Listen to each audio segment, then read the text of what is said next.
안녕하세요. 부동산 경제학 황현입니다. 자, 오늘은요, 저희 구독자분께서, 저희 영상에, 댓글을 하나 달아주셨는데, 질문을 하나 올려주셨어요. 그래서 그 질문에 대한 답변을 가지고 오늘 영상을 한번 진행해 볼까 합니다. 어떤 질문에 대한 내용은 이렇습니다. 한번 읽어보도록 하겠습니다. 황현 대표님 강의 잘 듣고 있습니다. 한쪽에 쏠리지 않고 시장 사례와 과거의 히스토리를 통해서 이야기해 주셔서 신뢰가 갑니다. 오늘 말씀도 잘 들었습니다. 추가로 궁금한 것이 있습니다. 한국이 코로나19 사태로 인해서 설날 연휴 이후부터 약 2개월 정도 실물 경제가 둔화되고 있습니다. 저도 고가의 아파트를 가지고 있어서 대표님의 말씀처럼 거시경제 상황이 흘러갔으면 좋겠습니다.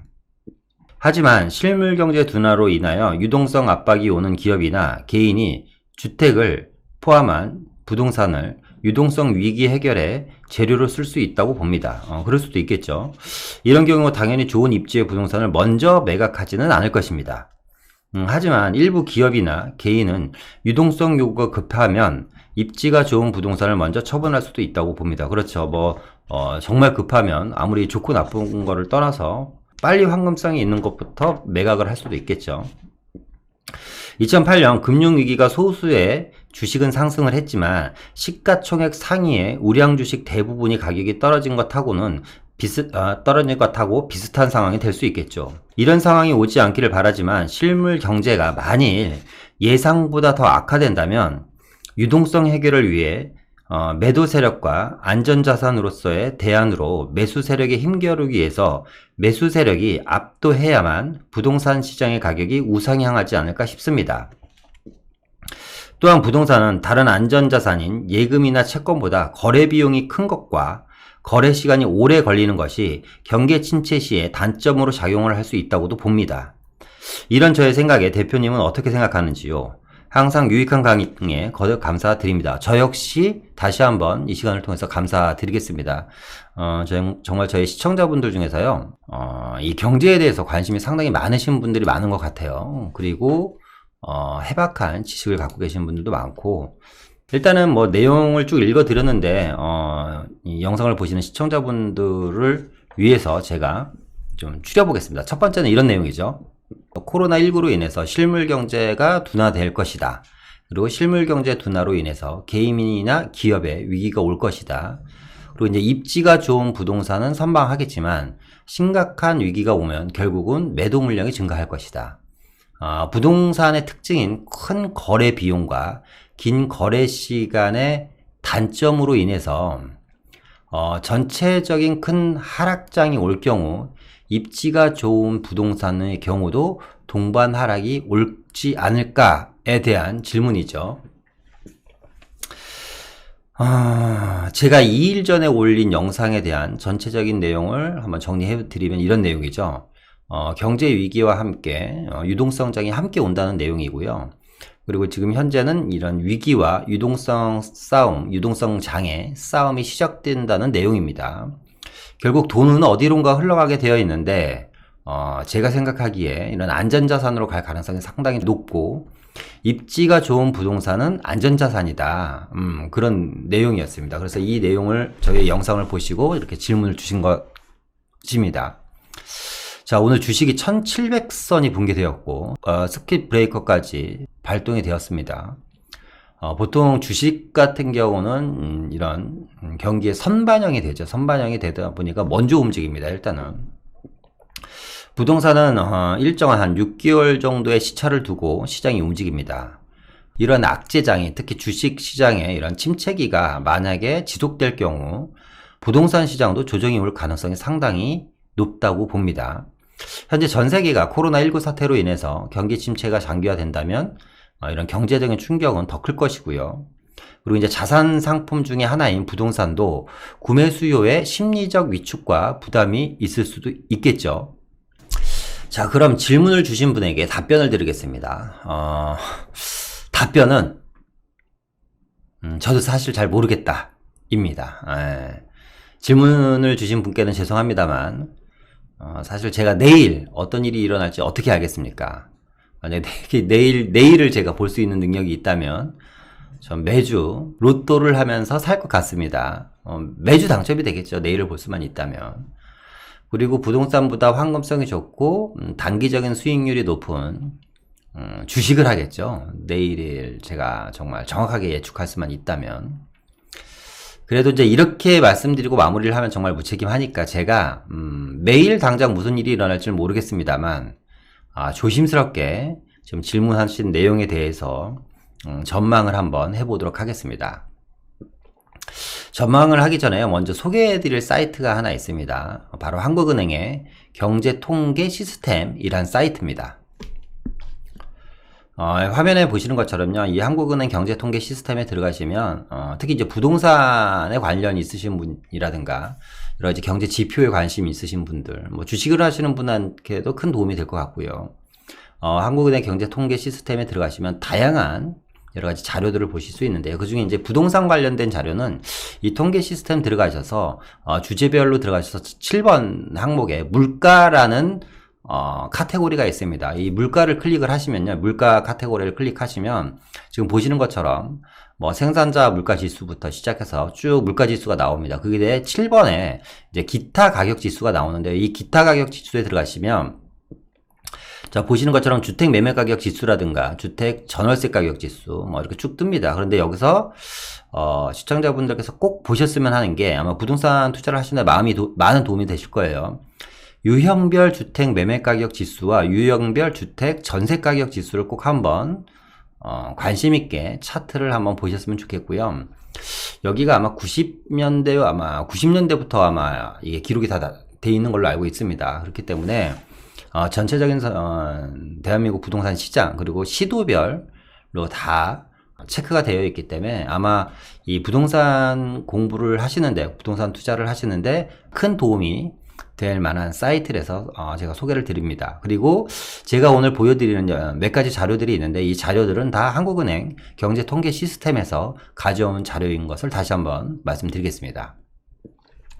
자, 첫 번째 자료를 한번 보겠습니다. 2000년부터 2020년까지요. 현재까지의 주택 매매 가격 지수입니다. 그러니까 한 20년 동안의 주택 매매 가격 지수죠. 이 차트를 한번 보면 자, 보시는 것처럼 2000년부터 2020년까지요. 뭐 몇 번의 하락이 있었습니다. 보시는 것처럼 뭐 2002년도에 뭐 작은 하락이 있었고 2003년부터 2005년까지 또 하락이 있었네요. 그리고 2008년도에도 뭐 작은 하락이 있었고 뭐 14년은 뭐 정말 뭐 큰 폭의 하락이 있었죠. 뭐 우리나라 이제 강남권으로 대표하는 음마아파트 같은 경우는 거의 반토막이 난 때입니다. 이 시점이. 그런데 이 20년 동안의 차트를 가만히 보면 4번 정도의 하락장이 있었는데 결국 뭐냐? 결국은 꾸준한 안정적인, 뭐 안정적이란 말은 좀 그렇지만 어쨌거나 꾸준한 우상향 곡선이다. 그러니까 어제보다는 오늘이 상당히 비쌌다, 가격들이. 그리고 20년 전체적인 흐름을 보면 위험한 상황, 위기의 상황도 있었지만 그 상황을 항상 잘 돌파를 했고 상황이 끝난 다음에는 지속적인 상승이 이루어졌다라는 걸 우리가 볼 수가 있습니다. 자, 그러면 현재 이런 코로나 사태와 같은 혹은 그 이상의 위기가 우리나라에 몇 번이 있었는지를 한번 보겠습니다. 크게 4번 정도의 위기가 있었는데요. 다 아시는 내용입니다. 자, 첫 번째는 1998년도에 IMF를 우리가 맞았죠. 나라가 정말 부도가 날 뻔 했습니다. 부도가 났었죠. 그러니까 망할 뻔 한 거죠, 망할 뻔. 그리고 2002년도에, 지금과 비슷한 이제 사스 사태가 있었고요. 2008년도에 이제 리먼 브라더스 사태가 있었고, 2015년도에 메르스 사태가 있었습니다. 그리고 2020년 현재, 이런 코로나 사태까지 총 5번의 경제 위기가 있었네요. 2020년 현재 코로나 사태 같은 경우는 현재 진행형이니까 이 코로나 사태를 빼면 총 4번의 위기가 있었는데요. 자, 어떻게 시장이 흘러갔는지를 한번 보겠습니다. 자, 첫 번째입니다. 첫 번째는 이제 IMF 때죠. 지금 보시는 것처럼 1997년 12월 IMF 구제금융 신청이 시작이 됩니다. 자, 그 전까지는요, 86년 아시안게임과 88년 올림픽으로 인해서 통화량이 거의 한 30.8%가 증가합니다. 어마어마한 시장의 유동성장이 이제 펼쳐지고요. 또 그때 이 유동성장과 맞물려서 우리나라 경제 성장률을 거의 한 11%대를 기록합니다. 정확하게 10.8%의 경제 성장률을 기록하니까 지금 뭐 2% 경제 성장률이네 1% 경제 성장률이네 하니까 이 11%에 육박하는 경제 성장률은 어마어마한 거죠. 경제도 좋았습니다. 저달러 저유가 이런 저금리 3조 호황으로 인해서 뭐 아시안 게임도 잘 치렀고 올림픽도 잘 치렀고 경제 성장률도 높다 보니까 시중에 자금이 엄청나게 많이 풀렸겠죠. 그래서 지속적인 부동산 상승을 이루다가 이런 거품이 이제 97년도에 이제 꺼지게 됩니다. IMF 구제금융을 신청을 하면서 지금 보시는 것처럼 부동산 가격이 하락을 합니다. 그죠? 큰 폭의 하락을 있습니다. 정말 거의 수직으로 90도에 근접하는 하락장을 보이면서 하락 이후에 보면 이제 다시 한번 반등이 이제 이루어지고 있거든요. 그러다가 2001년도에 IMF 외환위기를 탈출을 합니다. 그러니까 98년도, 99년, 2000, 2001년도니까 4년에 걸친 IMF 구제금융 기간을 보내게 됩니다.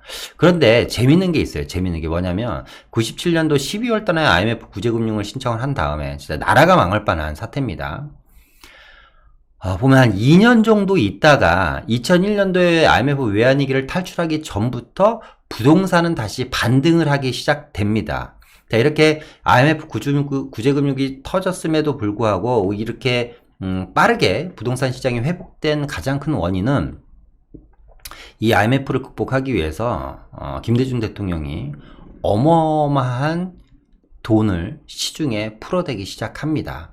그러면서 시중에 엄청난 유동성 장이 열리고요. 그로 인해서 그와 함께 여러 가지 부동산에 대한 규제를 다 풀어버리죠. 그죠? 경제를 살려야지 되니까 일단은 뭐 부동산 가격이 뭐 바닥을 쳤으니까 당연히 부동산 시장도 살려야 될 거 아니에요. 경제뿐만 아니라 이 부동산도 경제의 한 축을 담당하고 있기 때문에.